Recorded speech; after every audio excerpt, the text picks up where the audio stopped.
The Cask of Amontillado.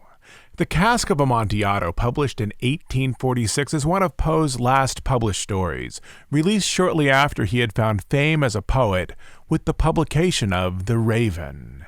It's a revenge story in which Montresor seeks to kill Fortunato as a way of preserving his personal sense of pride in himself and in his family. It's a story filled with images of death, as the second half is set entirely in a family crypt. It's a story that suggests that social insults, similar to the types of insults that Poe must have endured himself, can push a person towards madness. This lecture was recorded in class and presented here for our online class. I'll read you the beginning of Cask of Amontillado. And you tell me why Montresor, our narrator, is telling the story now, because he's confessing to a crime. He's killed somebody. Why is he telling the story now? And to whom is he confessing this crime? The 1,000 injuries of Fortunato I had borne as best I could. But when he ventured upon insult, I vowed revenge. You, who so well know the nature of my soul, will not suppose, however, that I gave utterance to a threat. At length, I would be avenged. This was a point definitively settled, but the very definitiveness with which it was resolved precluded the idea of risk. I must not only punish, but punish with impunity. A wrong is unredressed when retribution overtakes its redresser. It is equally unredressed when the avenger fails to make himself felt as such to him who has done the wrong. It must be understood that neither by word nor deed had I given Fortunato cause to doubt my goodwill. I continued, as was my wont, to smile at his face, and he did not perceive that my smile now was at the thought of his immolation, death. Why is Montresor telling this story now, and to whom is he telling it? I think he's telling it to just like the general, like either like whatever their circle of peers or friends or colleagues are, because he's so angry about whatever, how do you say his name? Fortunato, Montresor? Fortunato? Yeah. Let's back into this a little bit. How much time has lapsed between Fortunato's death and the telling of the story? How much time has passed between when Fortunato dies and when Montresor finally tells the story? We can. Does anyone know? It's only mentioned once. Yes? Like 30 years. More. 40, right? 50. There we go. We have a winner. 50 wins in the back. 50 years. So 50 years has passed. He tells us that later in the story, between Fortunato's death and the time the story takes place. How old, roughly, do you think Montresor was when he killed Fortunato? 25. Okay, that seems fine. He's old enough to have inherited this house. So his parents are gone, and he has a number of servants, maybe a dozen, we don't know, a number of servants. So he's old enough to have that station. 25 sounds fine. That's a good guess. So how old is he now when he tells the story? On the verge of dying. On the verge of dying, right, on the verge of dying. Okay. So he tells us a little bit about who he's telling the story to. You, who so well know the nature of my soul, whose job would it be in town to know the nature of people's souls? Priest, okay. So he's 75. I like your idea on the verge of dying. Seems like a winner. And he's telling this to a priest. So what's the occasion for him telling the story? Confession before he goes to heaven or something. It's a confession before he goes wherever he's going to go. To whatever afterlife he's going to, yes. So this is a deathbed confession. Usually, in the tradition of the Catholic Church, I think, that if you are contrite and feel true remorse over the things you've done, you are forgiven. Is this the tone of someone that feels true remorse? Not at all, right? So why is he telling the story? Set the record straight. Set the record straight, right? He hasn't mentioned this for 50 years because why? He killed somebody. Because he killed somebody, and he doesn't mention that because... Well, lose all he has. Right, doesn't want to go to jail, all those types of things. Now when he's about to die, he's setting the record straight, like you said. He wants people to know that it was him, the small and lowly Fortunato, who took down the very large Montresor. He wants people to know that he was the person to do this. So he's doing this in his last possible moments when he's beyond the age where he could be punished because he's going to be dead soon. The setup of the story says that for a long time, Fortunato had insulted Montresor, our narrator. They are both very wealthy people. Montresor has his own estate. Montresor has a number of servants. Montresor doesn't work, so he is a person of leisure. Fortunato is also a person of leisure, and so we're talking about the difference between, like, I don't know, Montresor occupies the upper 2%, and Fortunato occupies the upper 1%. Fortunato belongs to the certain club in town, and I don't know, maybe that club is the Billionaires Club, and Fortunato will say things like, hey, wasn't that a great time we had when we all got together? Oh, I forgot. You haven't made the $1 billion yet. Sorry, Montresor, didn't mean to insult you again. So Fortunato has been rubbing it in for a long time that in terms of class and wealth standing in the town, that he occupies a slightly higher perch than does Montresor. Montresor's finally reached the point before the scenes in the story open, when he's 25, that he's had enough. He can't take it anymore, and he's going to create a trap whereby he's able to kill and punish Fortunato, and he wants Fortunato to know who did him in. And also a plan whereby he's not going to be caught. The elements of the plan is that he's going to invite Fortunato over to his house, where he's going to chain him to the walls in his basement. So, like Architecture by Poe, we've talked about this before, almost all Poe houses have a basement area that function as two things, a crypt plus one practical purpose. In this case, it's not a crypt and armory, it's a crypt plus wine cellar. He's going to invite him over to his house where he's going to chain him against the wall, and while Fortunato is incapacitated, he's going to brick up that wall so that Fortunato can't get out. And he will die 2-3 days later, probably by dehydration, would be my guess. Okay.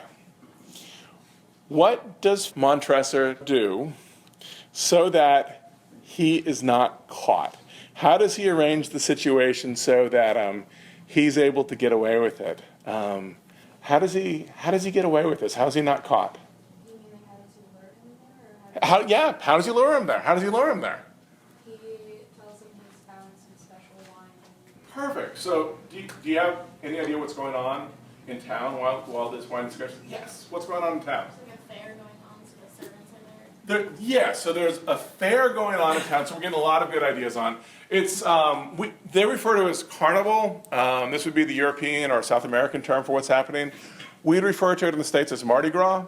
Mardi Gras is the season before Lent, in which you have a large party for days, because you're going to give up things that you enjoy in the season of Lent leading up to Easter.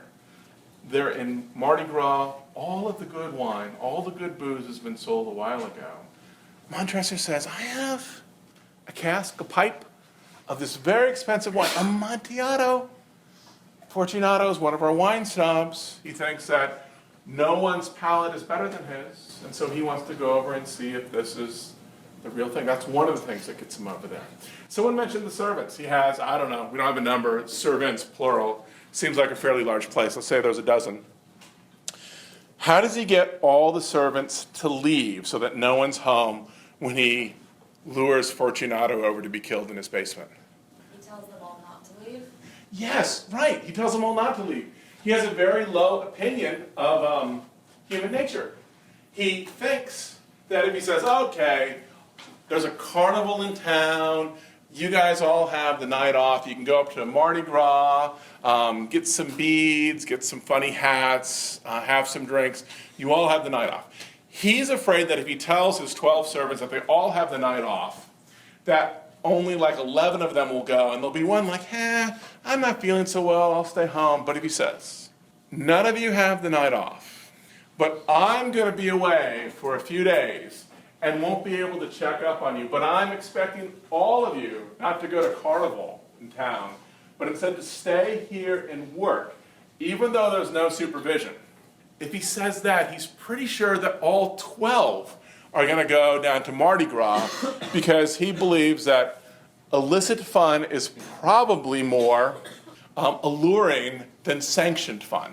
So if he says, you can't do it, but you aren't going to get caught if you do it, he thinks that all of his servants are going to go as well. This also kind of sets him up for a nice alibi as well. So if for some reason he's suspected of killing Fortunato, maybe he was one of the suspects, and the police come over to his house. None of the servants were there that night.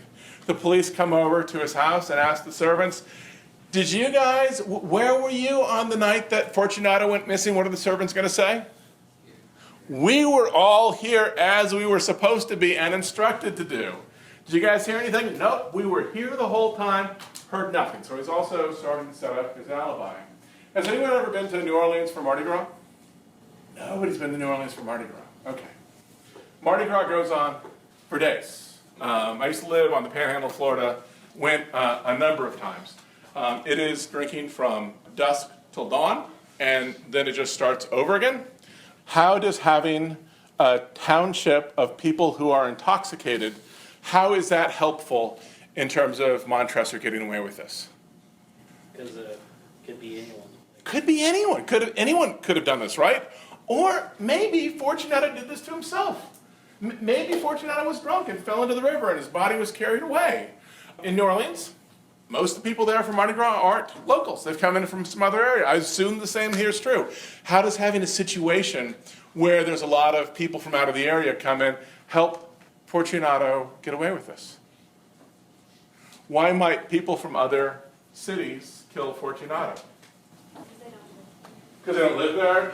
Why would they target him? Yeah. He's rich. Because he's rich. It is a robbery that's gone wrong. Who knows where the party is? There's a lot of people here that we never saw. People in Mardi Gras are in costumes as they are in the story. I can tell you from going to Mardi Gras a number of times that the absolute number one all-time popular Mardi Gras costume is the Naughty Lingerie Cat.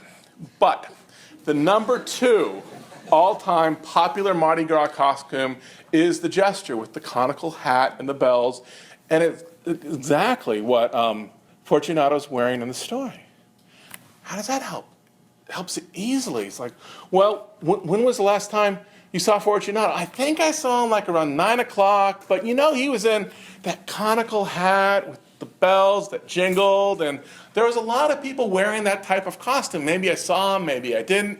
You ask someone else, when was the last time you saw Fortunato? I think it was like 10, but I was drinking a lot, and I wasn't, it could be 11, could be 9, not entirely sure, a little fuzzy about what went down that night. Montresor has waited for this moment so that he can kill Fortunato and also not be punished for it. He's set this up very carefully. He's extremely proud of what he's done. In the story, in terms of how language is presented in the story, he's almost always looking up to Fortunato. That means that Fortunato is a bigger, more powerful person than Montresor is. And so he has to figure out a way to get Fortunato to his house, subdue Fortunato, chain him to the wall, and not be caught by anyone, even though he lives there with, let's say, a dozen servants. Here's how it pans out. It was dusk one evening during the supreme madness of the carnival season that I encountered my friend. He accosted me with excessive warmth, for he had been drinking much. The man wore motley. It's an old-fashioned term for the jester's costume. Man wore motley. He had on a tight-fitting party-striped dress, and his head was surmounted with the conical cap and bells. I was so pleased to see him that I thought I should never have done wringing his hand. I said to him, "My dear Fortunato, you are luckily met. How remarkably well you are looking today.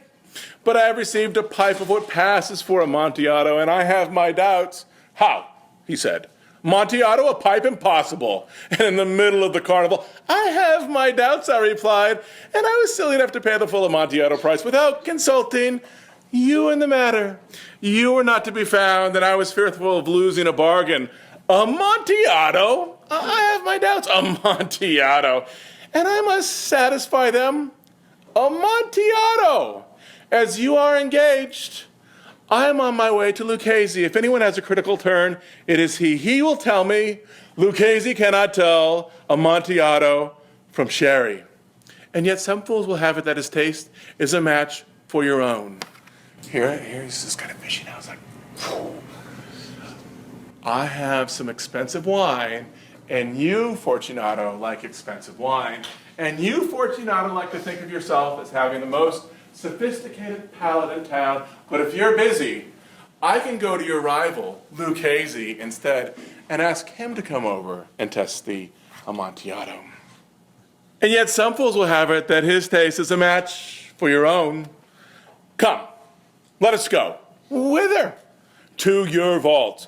My friend, no. I will not impose upon your good nature. I perceive you to have an engagement.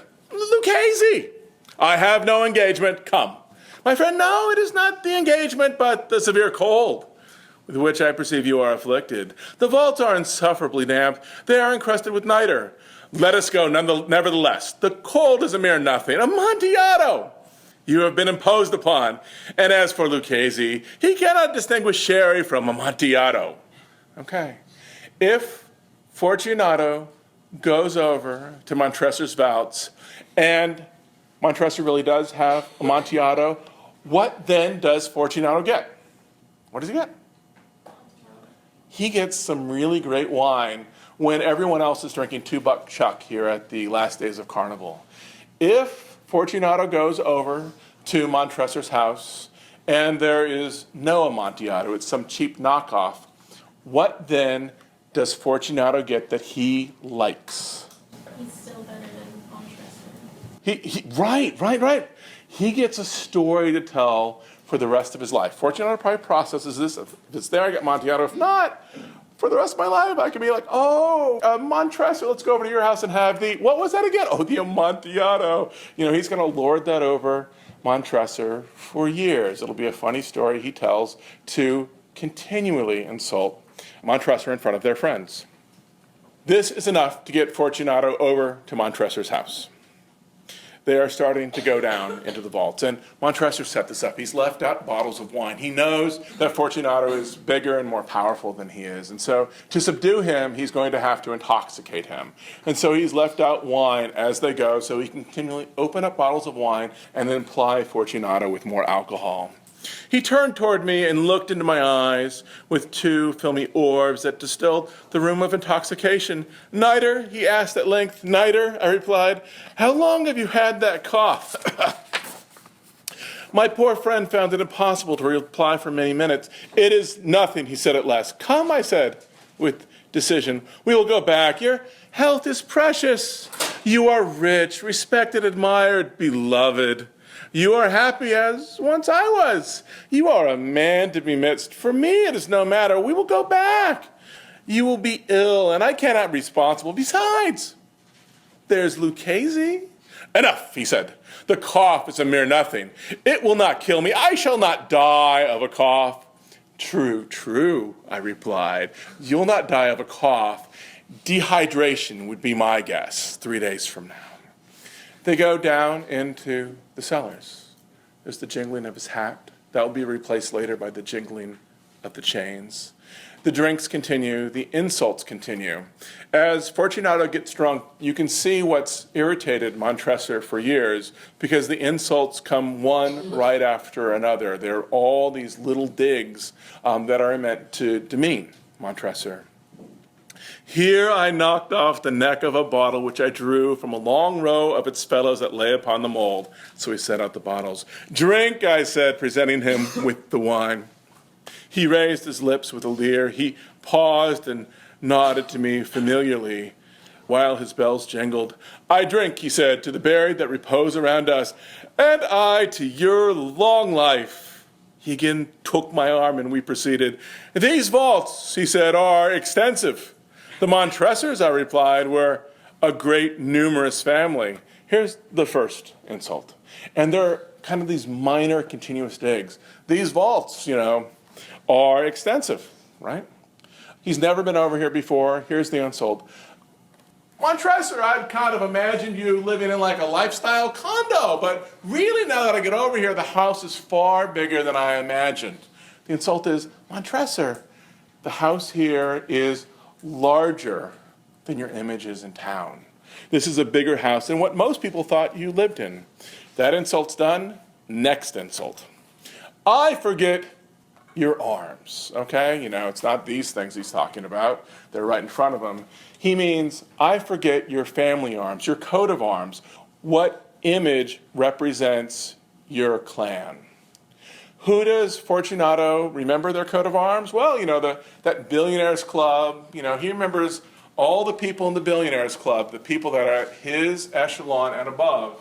Fortunato remembers that. But those multimillionaires, he can't be bothered to remember that. So here's the next insult. It's like, I only pay attention to those people that are my equals or above me, whereas, Montresor, you're below me. How can I remember your coat of arms? So it's that type of dig. You are not important to me. I forget your arms. And by this point, I think Montresor is just starting to have fun with it. This clearly isn't his coat of arms. He's just riffing. He's making up stuff here to explain to the drunk Fortunato about who he really is in this moment. I forget your arms. A huge human foot door in an azure field. The foot crushes the serpent rampant whose fangs are embedded in the heel. What's my coat of arms? What's my family all about, Fortunato? It's this. There's this little annoying serpent down there that's bitten me, and I am going to crush that thing till it dies. Fortunato's so drunk he doesn't pick up on it. And the motto? Here's Montresor riffing yet again. He's just making up stuff. Nemo me impune licet. What does that mean? What's my family motto? What's my family all about? It's nemo me impune licet. No one provokes me without impunity, or to put that in kind of a conventional vernacular, nobody pisses me off and gets away with it. That's what my family's about, Fortunato. But first, another drink of the Medoc.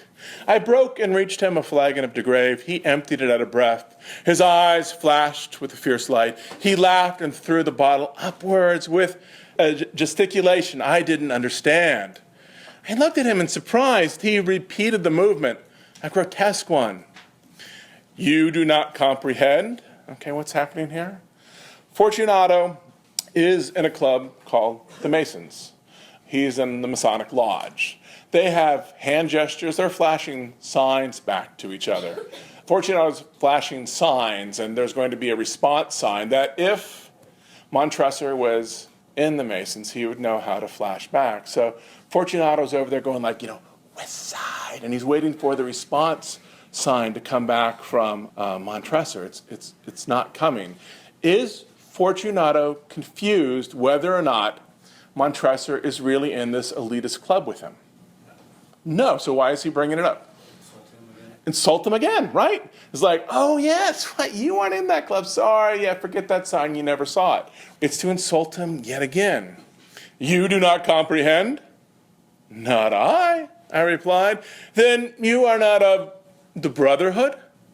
How? You are not of the Masons? Yes, I replied. Yes. You, impossible. A Mason? A Mason, I replied. A sign. It is this, I answered. And from beneath the fold of his coat, he produces a trowel. It's like, oh, Fortunato, you're a super rich guy club, the Masons. I'm not a member of that, but I'm a Mason. I'm not the kind of Mason that hangs out down at the bar and talks about how much money we have. I'm the type of Mason that's going to use this tool of masonry to build a wall over there behind it to kill you. That's the type of Mason that I am, Fortunato. Fortunato's drunk. Montresor is able to subdue him. He brings him over to a corner of the crypt. There's dungeon-like S&M chains on the wall already there. He's able to chain him up into the corner, standing up against the wall. He's already put out some type of cement, and he has stones to make a new wall. He also has bones and other materials to prop the wall to make that new wall look as though it has been there forever. So if anyone investigates, they won't think that there's something behind it. He has the wall almost done. It was now midnight, and my task was drawing to a close. I had completed the 8th, 9th, and 10th tier. I had finished a portion of the last and the 11th. There remained but a single stone to be fitted and plastered in. I struggled with its weight. I placed it partially in its destined position. But now there came from out the niche a low laugh that erected the hairs upon my head. It was succeeded by a sad voice, which I had difficulty in recognizing as that of the noble Fortunato. The voice said, "Ha ha, hee hee, a very good joke. Indeed, an excellent jest. We will have many a rich laugh about it at the palazzo, hee hee, over wine, hee hee." "The Amontillado," I said. "Hee hee, yes, the Amontillado. But is it not getting late? Will they not be awaiting us at the palazzo? The Lady Fortunato and the rest, i.e. the possible witnesses? Let us be gone." "Yes," I said, "let us be gone." "For the love of God, Montresor." "Yes," I said, "for the love of God." But to these words, I hearkened in vain for a reply. I grew impatient. I called aloud, "Fortunato." No answer. I called again, "Fortunato." No answer still. I thrust a torch through the remaining aperture. He puts in his flame and lets it drop down through the aperture and let it fall within. There came forth in return only a jingling of the bells. My heart grew sick on account of the dampness of the catacombs. I hastened to make an end of my labor.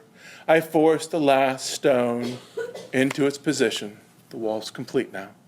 I plastered it up. Against the new masonry, I erected an old rampart of bones. For the half of a century, no mortal has disturbed them. In pace resquiat. Rest in peace. Stand there. Pose ideas for how stories should work. They aren't there to deliver intellectual material. They aren't there to engage the audience in political arguments. For Poe, stories are the extension of poetry. They are there to create narrative situations that allow the reader to participate vicariously in extreme emotional circumstances. Poe's aware of who his audience is. He works as an editor of magazines. He works as an essayist. He does his best to figure out how he can make his money through the world of literary production in his life. He knows that the people that are buying his work are largely upper middle class or rich individuals. Almost everyone who's centralized in a Poe story is someone who's wealthy. In Cask of Amontillado, it is a feud between two very rich individuals. In The Fall of the House of Usher, these are people of leisure. Someone from town who clearly doesn't have a job is going out into the forest to visit someone whose family has their own, in essence, castle and island. The only story that we've read that's a departure from that is The Telltale Heart. The main character in that story is a hired live-in aide. It's a young man who's taking care of an elderly person. It's his job to help the old man dress himself, to get him ready for the day, probably to cook for him as well. But even in this story, where we don't have a centralized main character who's wealthy, I think it still plays towards a wealthy audience in that it works on their fears. The idea behind the story seems to be, oh, rich people who can hire servants, be very, very careful who you hire into your house, or this might happen to you. You might be chopped up and left under the floorboards of the place that you presently live. And that brings us to the end of our discussion of Poe's classic story, The Cask of Amontillado.